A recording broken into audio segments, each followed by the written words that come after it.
संयुक्त परिवार की छोटी बहू बने हुए रचना को 1 महीना ही हुआ था कि उसने घर के माहौल में अजीब सा तनाव महसूस किया। कुछ दिन तो विवाह की रस्मों व हनीमून में हंसी खुशी बीत गए, पर अब नियमित दिनचर्या शुरू हो गई थी। निखिल ऑफिस जाने लगा था। सासू माँ राधिका, ससुर उमेश, जेठ अनिल, जेठानी रेखा और उनकी बेटी मानसी का पूरा रूटीन अब रचना को समझ आ गया था। अनिल घर पर ही रहते थे। रचना को बताया गया था कि वे क्रॉनिक डिप्रेशन के मरीज हैं। इसके चलते वे कहीं कुछ काम कर ही नहीं पाते थे। उन्हें अकेला नहीं छोड़ा जा सकता था। ये बीमारी उन्हें कहाँ, कब और कैसे लगी, किसी को नहीं पता था। वे घंटों चुपचाप अपने कमरे में अकेले लेटे रहते थे। जेठानी रेखा के लिए रचना के दिल में बहुत सम्मान व स्नेह था। दोनों का आपसी प्यार बहनों की तरह हो गया था। सासू माँ का व्यवहार रेखा के साथ बहुत रूखा सूखा था।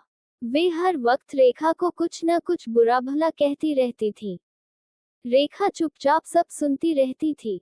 रचना को ये बहुत नागवार गुजरता।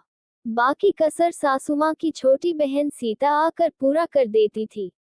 रचना हैरान रह गई थी जब एक दिन सीता मौसी ने उसके कान में कहा, निखिल को अपनी मुट्ठी में रखना। इस रेखा ने तो उसे हमेशा अपने जाल में ही फंसा कर रखा है। कोई काम उसका भाभी के बिना पूरा नहीं होता। तुम मुझे सीधी लग रही हो, पर अब जरा अपने पति पर लगाम कस कर रखना। हमने अपने पंडित जी से कई बार कहा कि रेखा के चक्कर से बचाने के लिए कुछ मंत्र पढ़ दे, पर निखिल माना ही नहीं। पूजा पर बैठने से साफ मना कर देता है। रचना को हंसी आ गई थी। मौसी, पति है मेरे, कोई घोड़ा नहीं जिस पर लगाम कसनी पड़े, और इस मामले में पंडित की क्या जरूरत थी। इस बात पर तो वहां बैठी सासू माँ को भी हंसी आ गई थी, पर उन्होंने भी बहन की हाँ में हाँ मिलाई थी। सीता ठीक कह रही है। बहुत नाच लिया निखिल अपनी भाभी के इशारों पर। अब तुम उसका ध्यान रेखा से हटाना। रचना हैरान सी दोनों बहनों का मुंह देखती रही थी। एक माँ ही अपनी बड़ी बहू और छोटे बेटे के रिश्ते के बारे में गलत बातें कर रही है, वह भी घर में आई नईनवेली बहू से। फिर वह अचानक हंस दी तो सासू माँ ने हैरान होते हुए कहा, तुम्हें किस बात पर हंसी आ रही है? आपकी बातों पर, माँ। सीता ने डपटा, हम कोई मजाक कर रहे हैं क्या? हम तुम्हारे बड़े हैं, तुम्हारे हित की ही बात कर रहे हैं। रेखा से दूर ही रहना। सीता बहुत देर तक उसे पता नहीं कब कब के किस्से सुनाने लगी। रेखा रसोई से निकलकर वहां आए तो सबकी बातों पर बेरक लगा। रचना ने भी अपना ऑफिस ज्वाइन कर लिया था। उसकी भी छुट्टियां खत्म हो गई थीं। निखिल और रचना साथ ही निकलते थे। लौटते कभी साथ थे, कभी अलग। सुबह तो रचना व्यस्त रहती थी। शाम को आकर रेखा की मदद करने के लिए तैयार होती तो रेखा उसे स्नेह से दुलार देती, रहने दो रचना, ऑफिस से आए हो, आराम कर लो। नहीं भाभी, सारा काम आप ही करती रहती हैं, मुझे अच्छा नहीं लगता। कोई बात नहीं रचना, मुझे आदत है। काम में लगी रहती हूँ तो मन लगा रहता है, वरना तो पता नहीं क्या क्या टेंशन होती रहेगी खाली बैठने पर। रचना उनका दर्द समझती थी। पति की बीमारी के कारण उसका जीवन कितना एकाकी था। मानसी की भी चाची से बहुत बनती थी। रचना उसकी पढ़ाई में भी उसकी मदद कर देती थी। 6 महीने बीत गए थे। एक शनिवार को सुबह सुबह रेखा की भाभी का फोन आया। रेखा के मामा की तबीयत खराब थी। रेखा सुनते ही परेशान हो गई। इन्हीं मामा ने रेखा को पालपोस कर बड़ा किया था।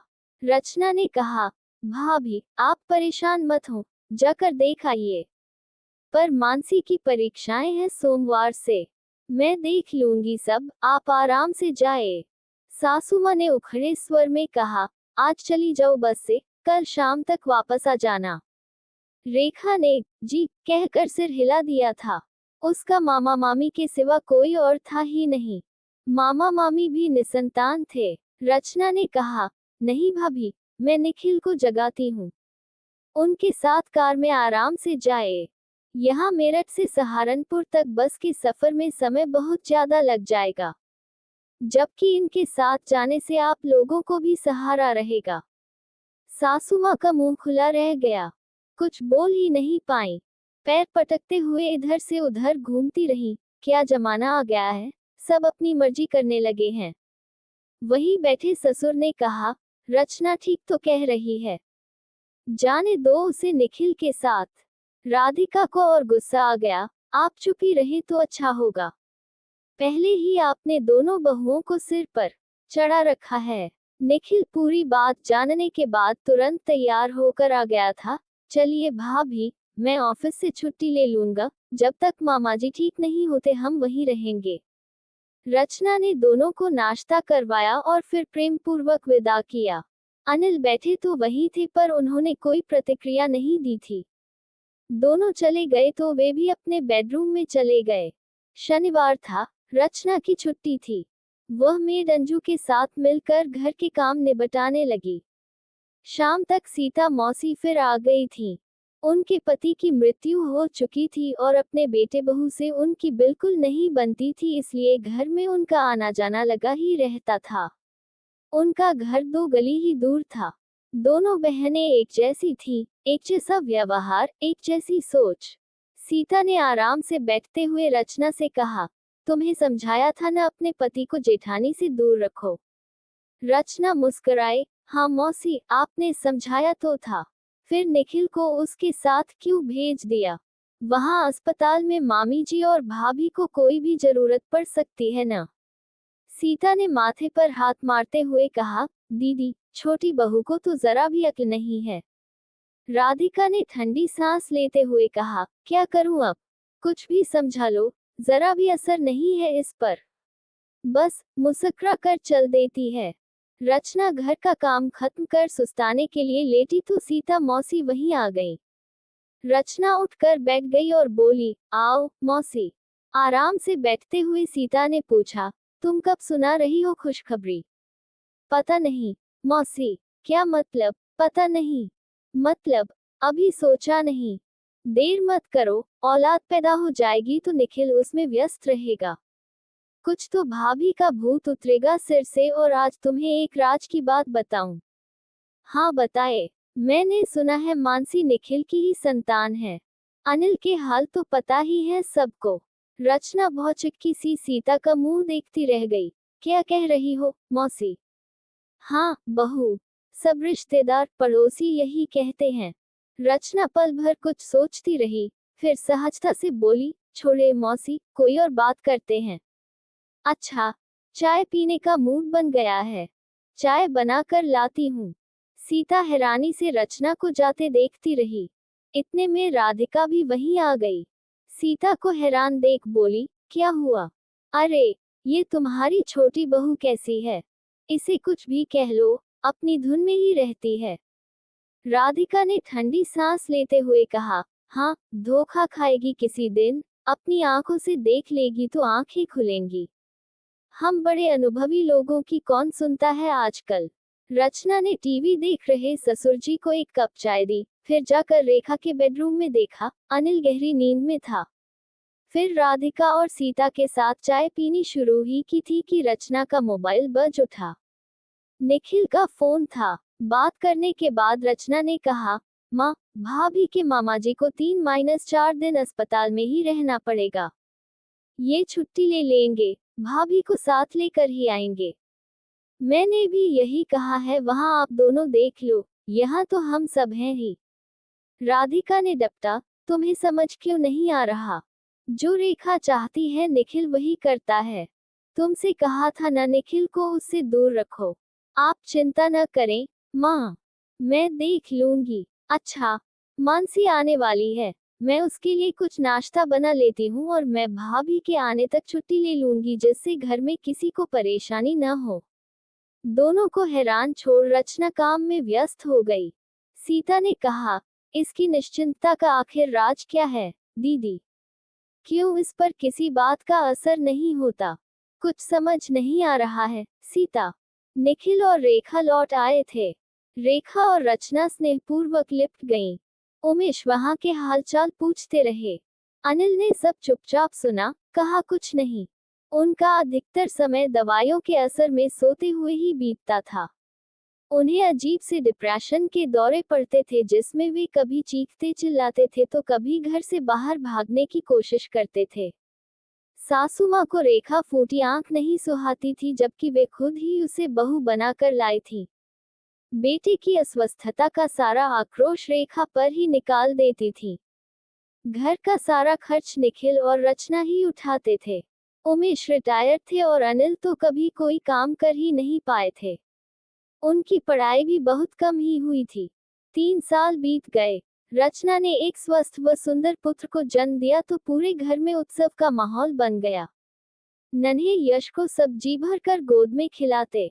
रेखा ने ही यश की पूरी जिम्मेदारी संभाल ली थी। रचना के ऑफिस जाने पर रेखा ही यश को संभालती थी। कई पड़ोस रिश्तेदार यश को देखने आते रहते और रचना के कानों में मक्कारी से घुमाफिरा कर निखिल और रेखा के अवैध संबंधों की जानकारी का जहर उड़ेलते चले जाते। कुछ औरतें तो यहाँ तक मजाक में कह देती, चलो अब निखिल 2 बच्चों का बाप बन गया। रचना के कानों पर जूं न रेंगती देख सब हैरान हो चुप हो जाते। रेखा और रचना के बीच स्नेह दिन पर दिन बढ़ता ही गया था। रचना जब भी बाहर घूमने डिनर पर जाती, रेखा और मानसी को भी जरूर ले जाती। रचना के कानों में सीता मौसी का कथा पुराण चलता रहता था, देख तू पछताएगी, अभी भी संभल जा, सब लोग तुम्हारा ही मजाक बना रहे हैं।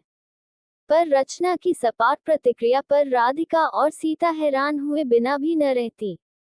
वे दोनों कई बार सोचती, यह क्या राज है, ये कैसी औरत है, कौन सी औरत इन बातों पर मुस्कुरा कर रह जाती है, समझदार है, पढ़ी लिखी है, आखिर राज क्या है उसकी इस निश्चितता का। 1 साल और बीत रहा था कि एक अनहोनी घट गई। मानसी के स्कूल से फोन आया। मानसी बेहोश हो गई थी। निखिल और रचना तो अपने ऑफिस में थे। यश को राधिका के पास छोड़ रेखा तुरंत स्कूल भागी। निखिल और रचना को उसने रास्ते में ही फोन कर दिया था। मानसी को डॉक्टर देख चुके थे। उन्होंने उसे एडमिट कर कुछ टेस्ट करवाने की सलाह दी। रेखा निखिल के कहने पर मानसी को सीधा अस्पताल ही ले गई। स्कूल में फर्स्ट एड मिलने के बाद वह होश में तो थी पर बहुत सुस्त और कमजोर लग रही थी। निखिल और रचना भी अस्पताल पहुंच गए थे। निखिल ने घर पर फोन करके सारी स्थिति बता दी थी। मानसी ने बताया था, सुबह से ही वह असुविधा महसूस कर रही थी। अचानक उसे चक्कर आने लगे थे और वह शायद फिर बेहोश हो गई थी। हैरान तो सब तब और हुए जब उसने कहा, कई बार ऐसा लगता है सिर घूम रहा है, कभी अचानक अजीब सा डिप्रेशन लगने लगता है। रेखा इस बात पर बुरी तरह चौंक गई। रोते हुए बोली, रचना, यह क्या हो रहा है मानसी को? अनिल की भी तो ऐसे ही तबीयत खराब होनी शुरू हुई थी। क्या मानसी भी? अरे नहीं भाभी, पढ़ाई का दबाव होगा। कितना तनाव रहता है आजकल बच्चों को। आप परेशान न हो, हम सब हैं न। रचना ने रेखा को तसल्ली दी। मानसी के सब टेस्ट हुए। राधिका और उमेश भी यश को लेकर अस्पताल पहुंच गए थे। सीता मौसी अनिल की देखरेख के लिए घर पर ही रुक गई थी। रात को निखिल ने सबको घर भेज दिया था। अगले दिन रचना अनिल को अपने साथ ही सुबह अस्पताल ले गई।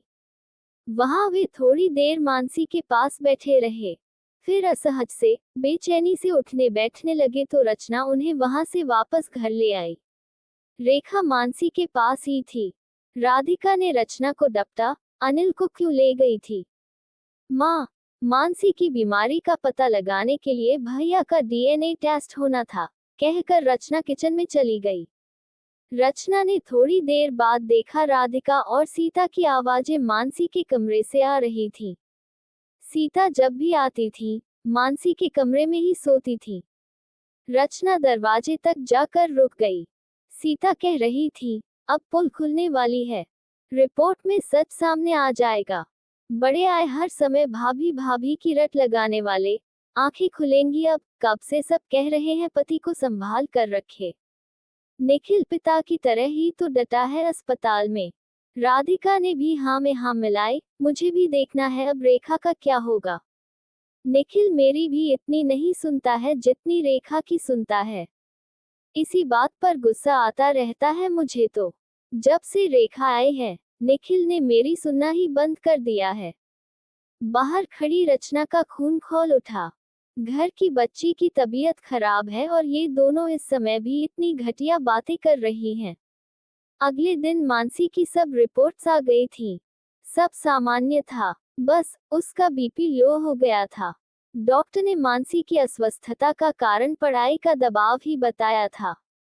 शाम तक डिस्चार्ज होना था। निखिल और रेखा अस्पताल में ही रुके। रचना घर पहुंची तो सीता ने झूठी चिंता दिखाते हुए कहा, सब ठीक है ना? वह जो डीएनए टेस्ट होता है उसमें क्या निकला? ये पूछते पूछते भी सीता की आंखों में मक्कारी दिखाई दे रही थी। रचना ने आसपास देखा। उमेश कुछ सामान लेने बाजार गए हुए थे। अनिल अपने रूम में थे। रचना ने बहुत ही गंभीर स्वर में बात शुरू की, माँ, मौसी, मैं थक गई हूँ आप दोनों की झूठी बातों से, तानों से। माँ, आप कैसे निखिल और भाभी के बारे में गलत बातें कर सकती हैं? आप दोनों हैरान होती हैं न कि मुझ पर आपकी किसी बात का असर क्यों नहीं होता। वह इसलिए कि विवाह की पहली रात को ही निखिल ने मुझे बता दिया था कि वे हर हालत में भाभी और मानसी की देखभाल करते हैं और हमेशा करेंगे। उन्होंने मुझे सब बताया था कि आपने जानबूझकर अपने मानसिक रूप से अस्वस्थ बेटे का विवाह एक अनाथ, गरीब लड़की से करवाया जिससे वह आजीवन आपके रौब में दबी रहे। निखिल ने आपको किसी लड़की का जीवन बर्बाद न करने की सलाह भी दी थी, पर आप तो पंडितों की सलाहों के चक्कर में पड़ी थी कि यह ग्रहों का प्रकोप है जो विवाह बाद दूर हो जाएगा। आपकी इस हरकत पर निखिल हमेशा शर्मिंदा और दुखी रहे। भाभी का जीवन आपने बर्बाद किया है। निखिल अपनी देखरेख और स्नेह से आपकी इस गलती की भरपाई ही करने की कोशिश करते रहते हैं। वे ही नहीं, मैं भी भाभी की हर परेशानी में उनका साथ दूंगी और रिपोर्ट से पता चल गया है कि अनिल ही मानसी के पिता हैं। मौसी, आपकी बस इसी रिपोर्ट में रुचि थी ना? आगे से कभी आप मुझसे ऐसी बातें मत करना वरना मैं और निखिल भाभी को लेकर अलग हो जाएंगे। और इस अच्छे भले घर को तोड़ने की जिम्मेदार आप दोनों ही होगी। हमें शांति से स्नेह और सम्मान के साथ एक दूसरे के साथ रहने दे तो अच्छा रहेगा, कहकर रचना अपने बेडरूम में चली गई। यश उसकी गोद में ही सो चुका था। उसे बिस्तर पर लिटाकर वह खुद भी लेट गई। आज उसे राहत महसूस हो रही थी। उसने अपने मन में ठान लिया था कि वह दोनों को सीधा करके ही रहेगी। उनके रोज रोज के व्यंग्यों से वह थक गई थी और डीएनए टेस्ट तो हुआ भी नहीं था। उसे इन दोनों का मुंह बंद करना था, इसलिए वह अनिल को यूं ही अस्पताल ले गई थी। उसे इस बात को हमेशा के लिए खत्म करना था। वह कान की कच्ची बनकर निखिल पर अविश्वास नहीं कर सकती थी। हर परिस्थिति में अपना धैर्य, संयम रखकर हर मुश्किल से निपटना आता था उसे। लेटे लेटे उसे राधिका की आवाज सुनाई दी, अरे, तुम कहाँ चली, सीता? कहीं नहीं, दीदी, जरा घर का एक चक्कर काट लूं। फिर आऊंगी और आज तो तुम्हारी बहू की निश्चिंतता का राज भी पता चल गया। एक बेटा तुम्हारा बीमार है, दूसरा कुछ ज्यादा ही समझदार है। पहले दिन से ही सब कुछ बता रखा है बीवी को। कहती हुई सीता के पैर पटकने की आवाज रचना को अपने कमरे में भी सुनाई दी तो उसे हंसी आ गई। पूरे प्रकरण की जानकारी देने के लिए उसने मुस्कुराते हुए निखिल को फोन मिला दिया था।